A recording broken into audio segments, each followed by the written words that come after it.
మీనన్ని డౌట్గా చూసిన కేదార్ ధాత్రి ఇద్దరు ఇంకా ఆ మీనన్ని గమనిస్తూ ఉంటారు. ఎటువైపు నుంచి చూసినా ఈ పంతులు అయితే ఖచ్చితంగా పంతుల్లా కనిపించట్లేదు కేదార్ అని చెప్పేసి జగదాత్రి అయితే అంటుంది. ఇంకా ఆ పంతులు నెంబర్ ట్రేస్ చేస్తారు. చేసేసరికి ఆ పంతులది అయితే ఇంటి దగ్గరే స్విచ్ ఆఫ్ అయినట్టు అర్థమవుతుంది.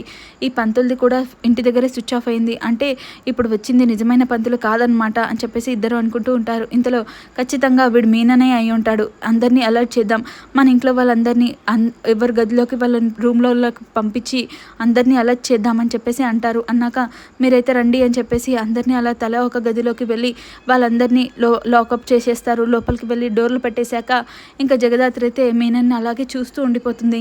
ఇంతలో ఇంకా మీనన్ అయితే కత్తి పెట్టి పవన్ అయితే బెదిరిస్తూ ఉంటాడు.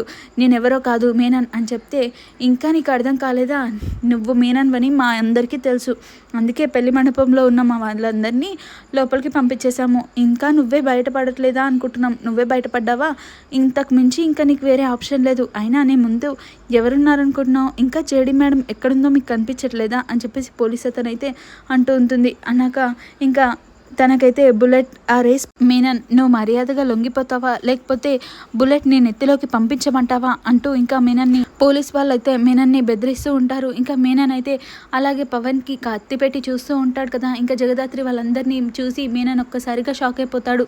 ఇది రాబోయే ఎపిసోడ్లో ఉన్న ప్రోమో. మరి ఎపిసోడ్ కోసం అయితే వెయిట్ చేయండి. Thank you for watching.